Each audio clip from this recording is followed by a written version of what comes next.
El 28 de febrero de 2026, el presidente Trump llevó a Estados Unidos a la guerra contra Irán.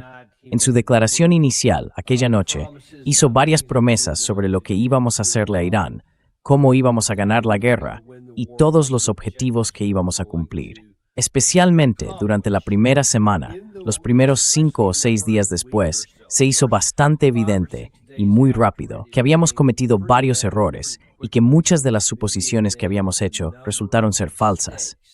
Pasaron muchas cosas que, según nos dijeron, nadie podía haber previsto. ¿Quién iba a saber que esto ocurriría? La niebla de la guerra.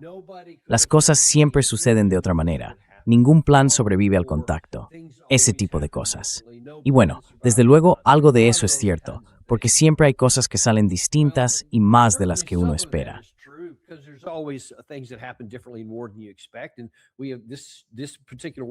Y esta guerra en concreto no ha sido una excepción. Pero hay muchas cosas que ocurrieron y que eran totalmente previsibles y que mucha gente señaló con antelación, algunos de ellos aquí mismo en este programa. Hoy quiero hablar de esto porque quiero mostrar hasta qué punto muchos de esos defensores de la guerra están completamente desconectados de la realidad.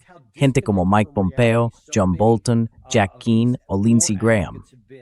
Todos ellos llevan deseando una guerra desde el principio. Ya lo comentábamos en los meses previos al conflicto, lo alejados que estaban de la realidad.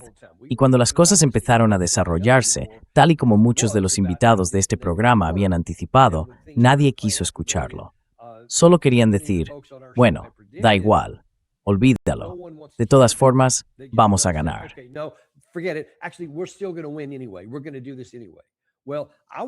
Vamos a hacerlo de todos modos.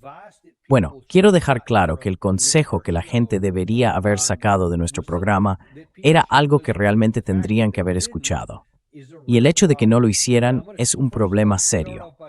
Voy a empezar mostrándoles algo que emitimos en nuestro programa el martes. En realidad, resultó estar casi 2 años adelantado a su tiempo. El 15 de abril de 2024. Tuvimos entonces a uno de mis compañeros de Defense Priorities, Mike Domino, que fue oficial de la CIA y tenía mucha experiencia en la región. Había trabajado bastante en temas de inteligencia, contraterrorismo y demás, y conocía muy bien la zona objetivo. Hizo varios comentarios en esa ocasión. Y como verán, yo abrí el programa dando mi conclusión principal, lo que pensaba que ocurriría si finalmente íbamos a la guerra. ¿Debería Estados Unidos entrar en una guerra? Y según cualquier definición, podrían ganar una guerra. Y mi definición es, ¿podría el resultado final ser unos Estados Unidos mejores, unos Estados Unidos más seguros y un entorno de seguridad mejor que el que tenemos ahora? Y creo que ya sabes que mi respuesta es, sin ninguna duda, no. No existe ningún escenario en el que salgamos mejor después de una guerra con Irán. Así que, con toda seguridad, no deberíamos haber elegido esa opción. Y por supuesto, eso es exactamente lo que hicimos. La elegimos de todos modos. El punto y la razón por la que estoy haciendo este programa es mostrar de forma muy clara que las cosas más importantes sobre esta guerra ya se sabían de antemano.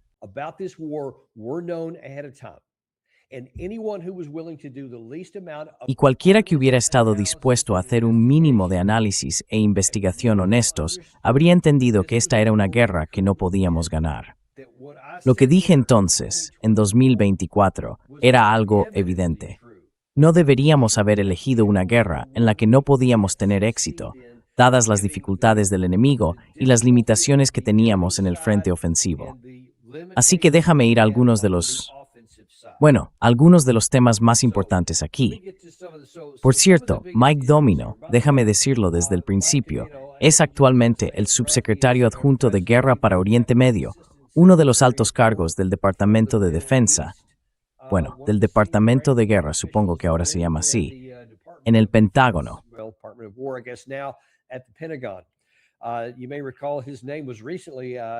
Quizá recuerdes que su nombre salió a la luz hace poco porque fue objetivo del espionaje israelí, según informó The New York Times, que decía que habían estado intentando espiarle. Bueno, caray, lo único que tenían que hacer era ver nuestro programa y habrían podido ver todo lo que necesitaban, que este tipo está en el punto de mira. Y, para dejarlo claro, he tenido un contacto muy limitado con Mike desde que asumió el cargo.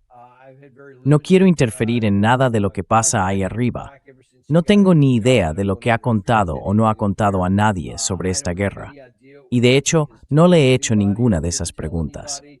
Pero lo que sí puedo decirte, y puedes recordárselo a todo el mundo, es lo que él dijo antes de que todo esto empezara.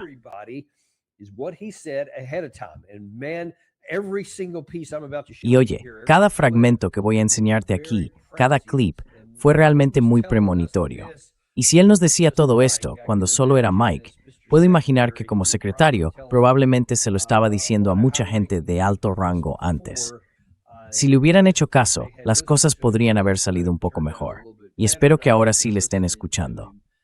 Vamos a empezar ante todo por lo que dijo. Y curiosamente, si menciono a Jack Keane, voy a mostrarte lo que Jack Keane decía en 2024. Incluso antes de llegar a la parte de Mike, fíjate en lo que decía Jack Keane, en lo fácil que pensaba que iba a ser todo, y en cómo se burlaba de la idea de que Irán pudiera arrastrarnos a una guerra regional.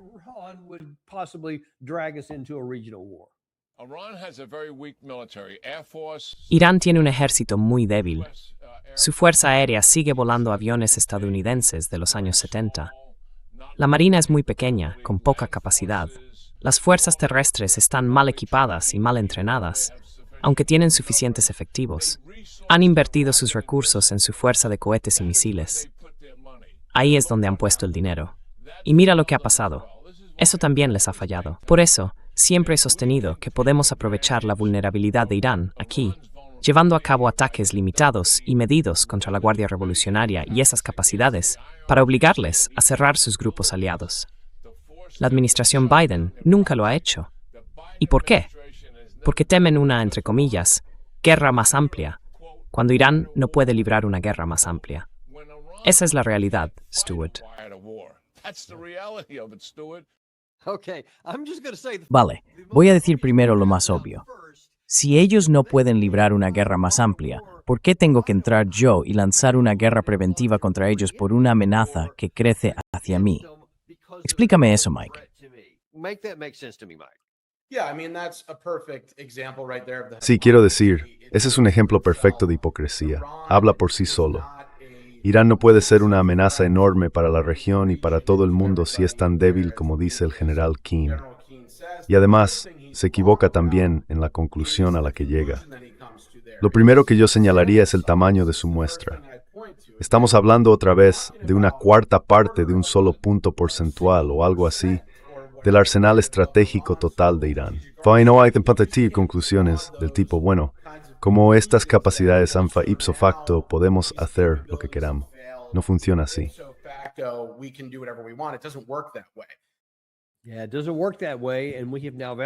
No, no funciona así. Y ahora ya lo hemos comprobado. Pero se puede ver, y esta es una de las razones por las que critico tanto a Jack Keane, porque debería saberlo mejor. Fue un general de 4 estrellas, y ya entonces intentaba dibujar ese panorama de que todo sería fácil, que lo único que había que hacer era lanzar unos ataques limitados contra la Guardia Revolucionaria iraní, y que con eso bastaría. Y la idea de que eso nos llevaría a una guerra más amplia le parecía ridícula. Literalmente se rió y se burló de la administración Biden en aquel momento por no haberlo hecho. ¿Por qué? Porque según él, tenían miedo de una guerra más grande. Pero es que no pueden librar una guerra más grande. Mira la guerra de hoy. Fíjate en los programas que hemos emitido hoy mismo, esta mañana y durante todo el día.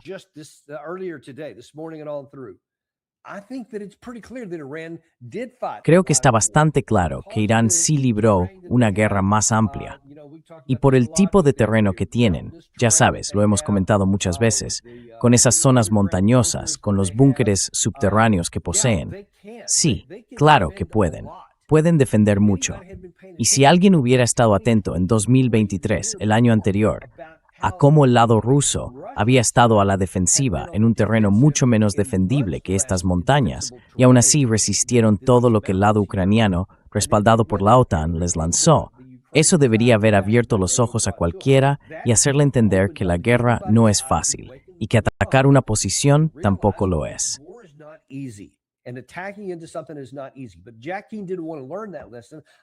Pero Jack Keane no quiso aprender esa lección. No sé si es que no le importaba o si simplemente era ignorante. No estoy seguro de cuál de las dos, pero sí sé que ese era el pensamiento dominante en aquel momento, en 2024. Decir, vamos a hacerlo, será fácil. Pero como señaló Mike Damino, no fue fácil. Y ahora todo ha ocurrido exactamente así. Luego pasamos a otro de los temas aquí. Dice que él estaba señalando lo que Irán había hecho en eso. Este es el contexto, por cierto.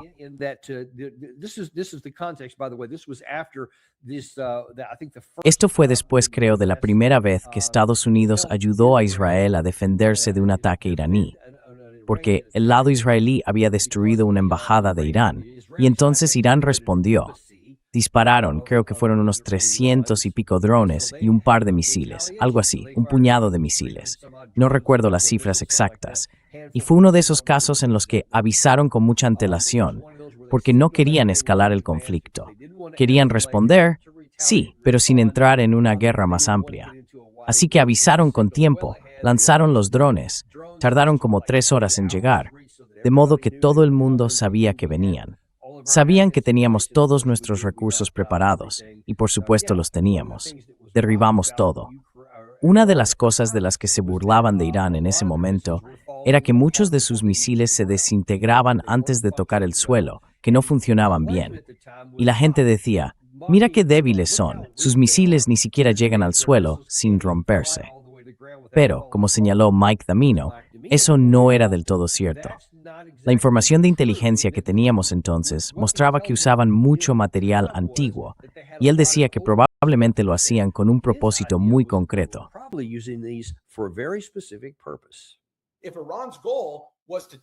Sí, el objetivo de Irán era poner a prueba la profundidad de defensa de este sistema, comprobar la saturación del radar y, sobre todo, enviar una señal simbólica a Israel. Entonces, no se puede decir que hayan fracasado en eso. Ese era básicamente el propósito que Irán tenía en mente.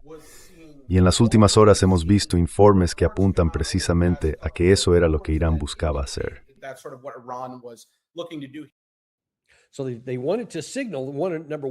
Así que querían dejar claro, primero, que estaban listos para actuar. Pero además, él dijo que estaban poniendo a prueba las defensas israelíes. Querían ver cómo funcionaban esas defensas, a dónde iban los misiles antes de recibir fuego enemigo o fuego de respuesta, por dónde pasaban los drones, cómo eran atacados y todo eso. Usaban material antiguo, y la verdad es que no les importaba si se desmoronaba o no, porque lo que querían era probar el sistema defensivo conjunto de Estados Unidos e Israel. Y al final, aprovecharon toda esa información. Un año después, cuando entramos en la guerra de 12 días, la llamada Operación Martillo de Medianoche, vimos que habían aplicado las lecciones aprendidas al observar las posiciones defensivas en 2024. Y ya en 2025 empezaron con más éxito, usando misiles de mejor calidad y algunos drones en Peado por Richards defensas.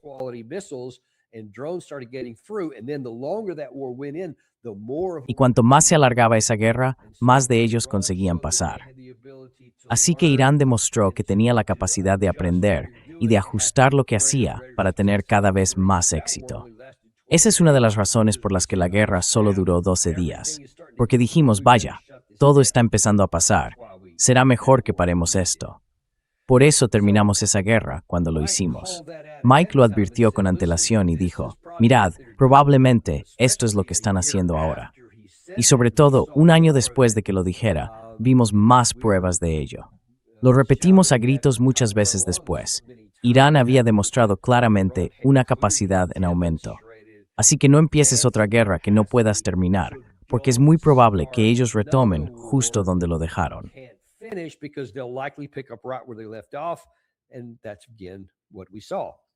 Y eso fue una vez más lo que vimos. Siguiendo con el tema, una de las cosas más importantes fue, y creo que este era uno de los grandes argumentos de venta de Benjamin Netanyahu hacia el presidente Trump, algo así como, oye, ¿sabes qué? Lo único que tenemos que hacer es entrar, lanzar un ataque de decapitación, eliminar al líder principal, y será como en Venezuela. Entramos, nos llevamos a Maduro, problema resuelto, juego terminado, victoria fácil. sin coste para nosotros, básicamente. Claro, murieron 80 de ellos, pero bueno, da igual. ¿A quién le importan? No nos importan las vidas de la gente morena, solo nos importan los estadounidenses, y ninguno de ellos murió. Así que genial, una gran victoria. Podemos hacerlo otra vez. Pues bien, Mike Damino habló de eso y dijo, escucha, esa idea de que puedes eliminar a los líderes principales y que con eso vas a ganar, no cuentes con ello.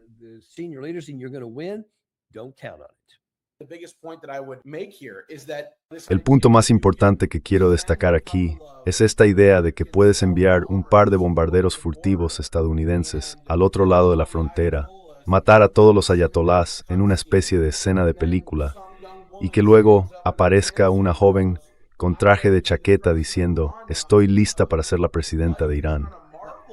Quiero decir, la vida no es una película de Marvel, Danny, ¿verdad? Como alguien que ha pasado mucho tiempo en la región y ha trabajado en estos temas como oficial de inteligencia, te puedo asegurar que pensar que algo así es posible es lo que tienen en la cabeza muchas personas como John Bolton, Mike Pompeo e incluso buena parte de la diáspora persa en otros países que está muy en contra del régimen.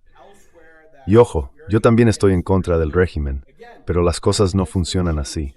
No va a haber una especie de final perfecto de película, ni un nuevo régimen en Irán de la noche a la mañana.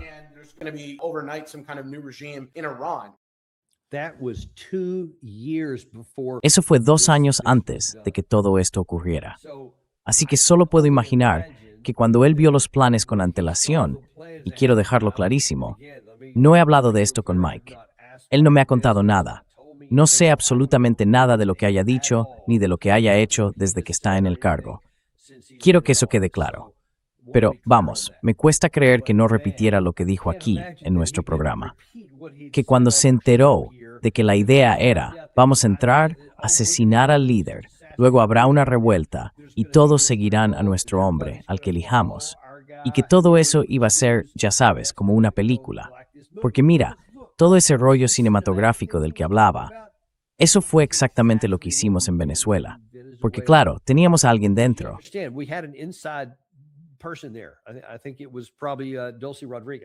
Creo que probablemente fue Dulce Rodríguez. Esa es la versión que circula, y la más plausible en realidad, que había un acuerdo, que iban a entregarlo para evitar una gran guerra. Así no moriría tanta gente. Aún así, algunos murieron, porque al parecer ellos, sobre todo los cubanos, los guardias que tenía, no estaban al tanto de nada, y la mayoría acabó muerta. Creo que en total fueron unas 80 personas, entre venezolanos y cubanos. Pero recuerda que, cuando ocurrió ese conflicto, hubo muchas escenas muy dramáticas, casi de película. Había fuego por todas partes, explosiones y helicópteros volando entre las llamas, iluminados por un lado por el fuego y grabados por el otro. Todo estaba preparado para capturar ese momento.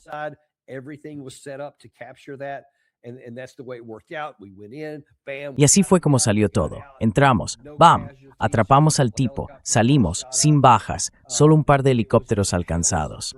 Y se celebró como una gran victoria.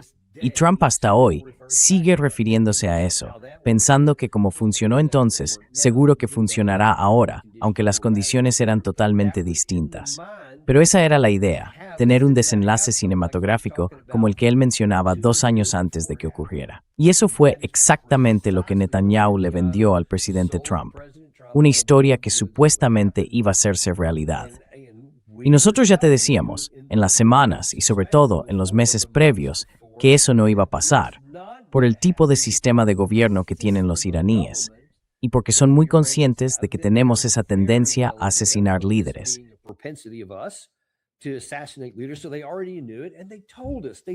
Así que ellos ya lo sabían, y nos lo dijeron, lo dejaron claro, abiertamente. Tenemos 3 o 4 sustitutos preparados para cada puesto. Y entonces, cuando entramos, porque los israelíes sí tenían información de inteligencia útil el día que atacamos, el 28 de febrero, y resultó que era correcta, eliminaron al líder principal y a un montón de generales y otras personas que estaban reunidas allí. ¿Y qué pasó? ¿Tuvimos ese desenlace de película? Recordarás que el presidente Trump dijo, sí, ya hemos ganado. Por eso lo dijo. Por eso en los primeros días repetía, hemos ganado. Ganamos en las primeras horas, porque pensaba que iba a ser como en Venezuela. eliminamos al líder principal, así que ya está, hemos ganado. Fin del juego. We took out the senior leader, so now we won. Game's over. We got their king. That's how it works in chess. So Capturamos a su rey. Así es como funciona en el ajedrez. Pero espera, ¿cómo? ¿Lo reemplazaron? ¿Simplemente pusieron otro? ¿Y todos esos generales y demás que destituimos los sustituyeron por gente nueva? Y claro, Trump sigue intentando vender esa ficción hoy en día, repitiéndola una y otra vez. Te lo mostramos en video antes, de hecho fue de ayer mismo, lo publicó NBC News. Decía algo así como, sí, eliminamos a todos los líderes principales, luego a los secundarios y a muchos del tercer nivel. Y ahora dice, los que tenemos ahora son mejores. Todo eso es una invención. Sale directamente de su cabeza o alguien se lo susurra al oído. out of his head, or someone whispered into his ear. Don't know which, but it's just all No sé complete cuál, fiction. pero todo eso es pura ficción. Porque para empezar, la mayoría de los altos dirigentes del gobierno, el presidente, el ministro de Exteriores, el líder del parlamento, ninguno de ellos fue eliminado. Así que siguen siendo los principales líderes. ¿Me entiendes? Hubo varios generales y también algunos otros. Ali Larijani fue uno de ellos, un dirigente político de alto nivel. Lo asesinaron. Y por supuesto, el Ayatollah Khamenei fue reemplazado por su hijo. Así que simplemente cambias a un Khamenei por otro. Y desde luego, el nuevo resultó ser mucho más radical que su padre, que era muy moderado y muy reacio al riesgo. Muy reacio al riesgo. And very risk averse. Very risk averse. He's the one that had the fatwa against having a nuclear. Él fue quien emitió la fatwa contra tener un arma nuclear y la mantuvieron por mucha presión que les pusiéramos para empujarlos en esa dirección. Se negó a hacerlo. Así que todo lo que hemos hecho ha debilitado nuestra seguridad nacional en la región y ahora nos ha llevado a una guerra que no podemos ganar. Y si simplemente hubiéramos escuchado a personas como Daniel Davis a tiempo, no estaríamos en esta situación ahora mismo. Irán seguiría sin controlar el estrecho de Hormuz.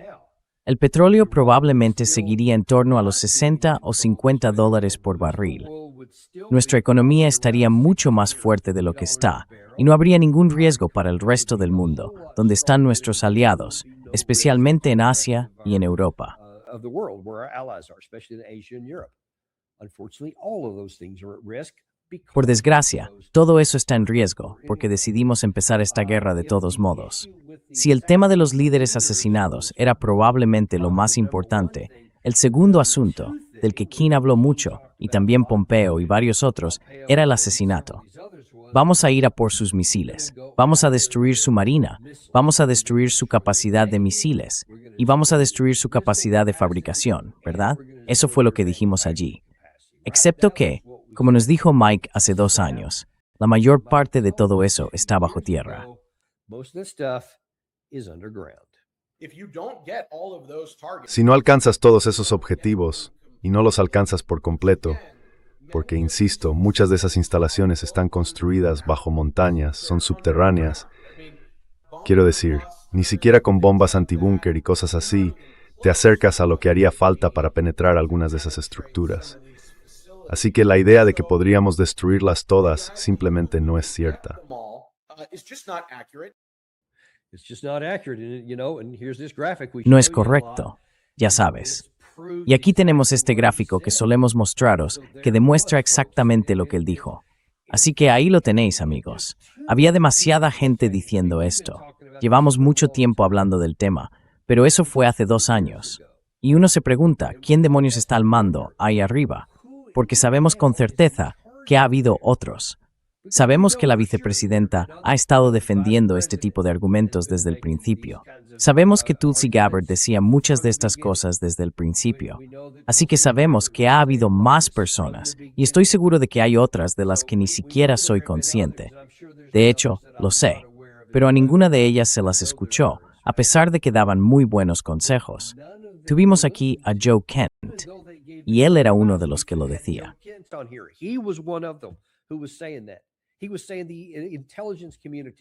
Él decía que la comunidad de inteligencia le estaba advirtiendo cosas como no vas a eliminar al líder principal y que todo se derrumbe después.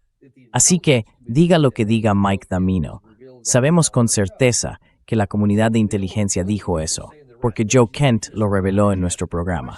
Había mucha gente diciendo lo correcto. Y la pregunta que hay que hacerse es, ¿por qué el presidente Trump está rechazando a todas esas personas con un historial tan sólido de aciertos en los temas más importantes? Porque no tiene ningún sentido decir, sí, os escucho, sé que lo que decís tiene lógica, pero quizá estéis equivocados. Ojalá lo estéis. Así que vamos a lanzar una guerra, seguir ese camino y usar tácticas que casi no tienen ninguna posibilidad de éxito, solo porque quiero hacerlo.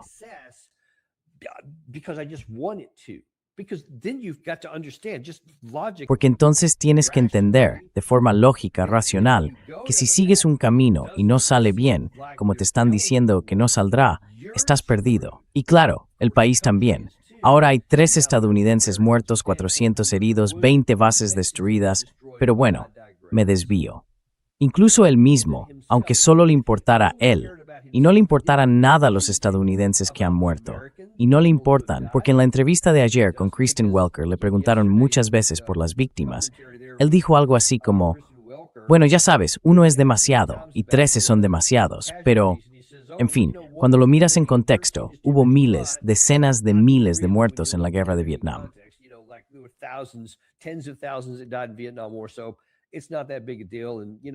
Así que no es para tanto. Y bueno, no hay ningún problema con eso. Según lo que él mismo dijo ayer, no les da valor. Dejémoslo ahí. Lo otro que comentó Mike es que no solo había una incapacidad para penetrar esos sistemas de búnkeres, y por tanto, deberíamos haber sabido que eso no iba a ocurrir. Además, advirtió de otra cosa, que no podemos seguir por ese camino ahora mismo, porque existe el riesgo de enfadar a Israel.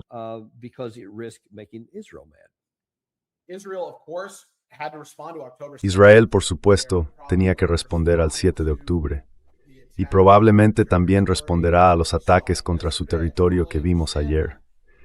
Lo entiendo perfectamente, pero tenemos que ser racionales y darnos cuenta de que si seguimos subiendo más peldaños en esta escalada, y ya estamos muy arriba, podrían darse escenarios devastadores para Israel, para Estados Unidos y para toda la región, ¿verdad? No quiero que eso ocurra.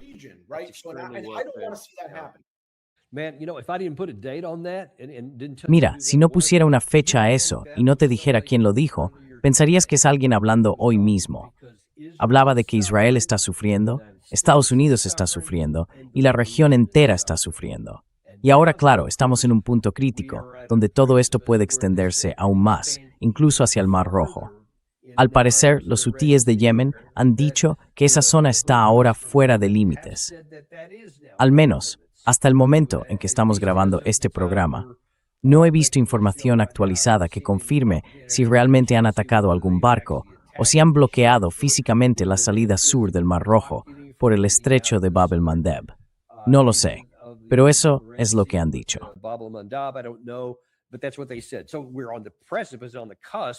Así que estamos al borde, a punto de entrar en una situación mucho más complicada de lo que habíamos estado antes. Y una vez más, todo esto se había advertido una y otra vez. Mike, de hecho, llegó a formar parte del gobierno.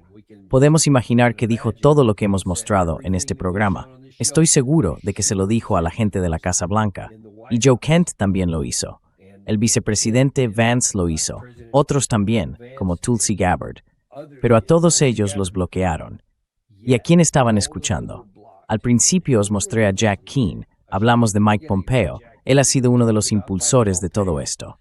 Victoria, no Victoria Nuland, sino Victoria Coates, fue una gran defensora de esta línea. Rebecca Hendricks también lo fue. Y Keith Kellogg, igual, un gran defensor de todo esto.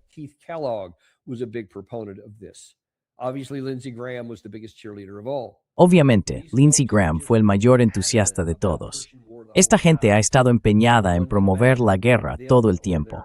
Así que uno puede imaginar que ellos o sus aliados dentro de la administración fueron quienes acallaron las voces que acabo de mostrar.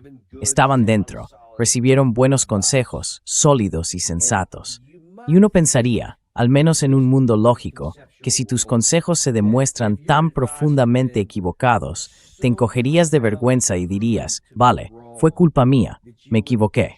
o simplemente te callarías, o dejarías de aparecer en los medios porque sabes que todo el mundo recuerda lo que dijiste, lo que prometiste y lo fácil que decías que sería. Como hizo Jack Keane en ese primer clip de abril de 2024. No van a entrar en una guerra más amplia.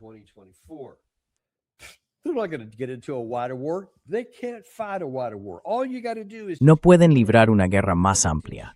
Lo único que hay que hacer, decían, es entrar y lanzar ataques limitados contra la Guardia Revolucionaria iraní, y todo encajará por sí solo. Ni siquiera insinuaron que eso podría llevarles a tomar el control del Estrecho de Hormuz, o que no lograrían eliminar a la Guardia Revolucionaria, o que serían capaces de resistir todos nuestros ataques, y que de hecho han conseguido empujar la situación hacia una guerra más amplia. Uno pensaría que la persona que dijo eso con tanta seguridad y que se burló de la administración anterior por no seguir su consejo, sería un poco más prudente antes de decir tonterías en el futuro. Pero no, estarías equivocado, porque parece que debería ser así, pero no lo es. De hecho, ese mismo Jack Keane ha dicho esto hoy mismo.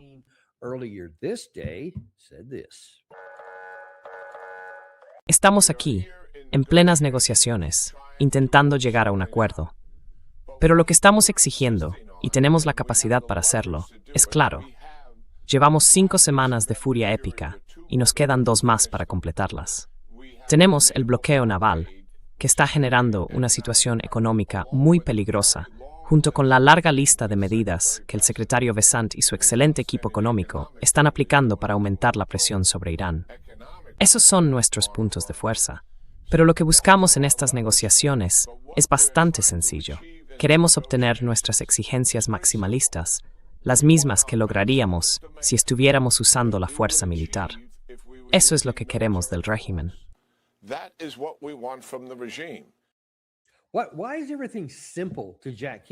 ¿Por qué todo le parece tan sencillo a Jack Keane? Eso es lo que intenta venderle a Trump. Incluso hoy en día, dije que era hoy, pero en realidad si miras la fecha, fue el 6 de junio, así que fue hace un par de días. Pero en este contexto actual, sigue intentando convencer al presidente Trump.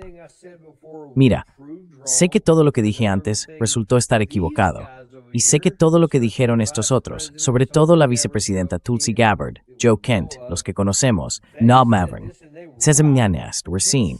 If you spend that, no pasa nada, porque I have his boss of fussing. Mer fussalor.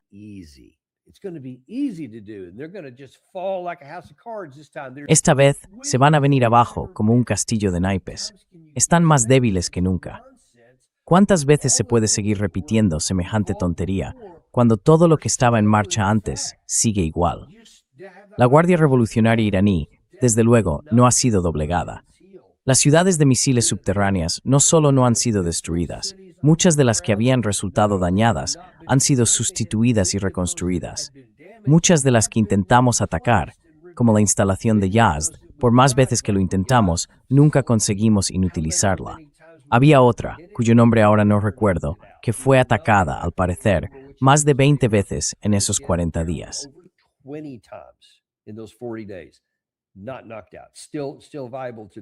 No está fuera de juego. Sigue siendo viable a día de hoy. Él lo sabe perfectamente, y aún así intenta presionar al presidente Trump, forzarlo a seguir un camino que no puede y no va a tener éxito militarmente.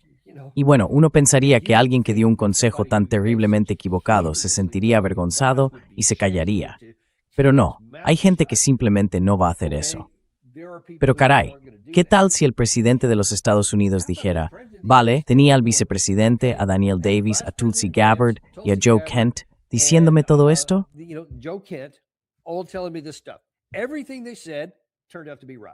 Todo lo que dijeron resultó ser cierto. Y luego por otro lado tengo a Lindsey Graham, a Jack Keane, a Keith Kellogg, y todo lo que me dijeron fue catastróficamente erróneo. Estáis todos despedidos, fuera de mi despacho, y no volváis nunca. Uno pensaría que eso es lo que diría, y sin embargo, sigue escuchando a esos tipos. No entiendo cómo se puede tener éxito cuando la persona que está arriba, la que se supone que es un gran negociador, ni siquiera es capaz de reconocer cuándo algo funciona y cuándo no.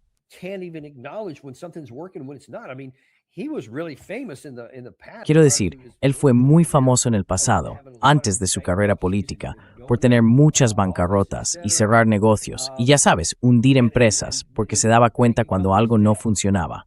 Y decía, oye, ¿sabes qué? Cerremos esto. Es un fracaso. Apaguémoslo, limitemos los daños y pasemos a lo siguiente. Y eso lo hizo en muchas ocasiones. ¿Por qué no lo hace ahora? No tengo claro por qué está actuando así, pero eso es lo que está pasando, y es con lo que vamos a tener que convivir, amigos. Así que sí, es una situación complicada.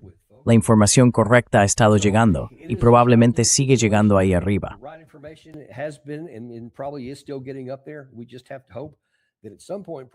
Solo tenemos que esperar que en algún momento el presidente Trump actúe por su propio interés, que mire todo esto con atención y tome decisiones concretas y adecuadas, y que deje de escuchar a gente como Jack Keane. No necesitamos más de eso. Solo va a perjudicar al presidente Trump, y sin duda nos va a perjudicar a nosotros, a nuestros soldados, a nuestros aliados israelíes, a todos nuestros aliados en Oriente Medio y a todos los clientes que reciben el petróleo de allí. Esperemos que lo haga. Muchas gracias a todos. Nos vemos mañana en el programa Daniel Davis Deep Dive. No olvidéis contárselo a vuestros amigos, a los que les gusta escuchar podcasts. Decidles que añadan Daniel Davis Deep Dive a su lista de podcasts. Necesitan saber lo que vosotros sabéis. Pueden encontrarlo donde ya escuchan sus podcasts. Solo tenéis que decírselo. Where they already get their podcast. You just got to tell them.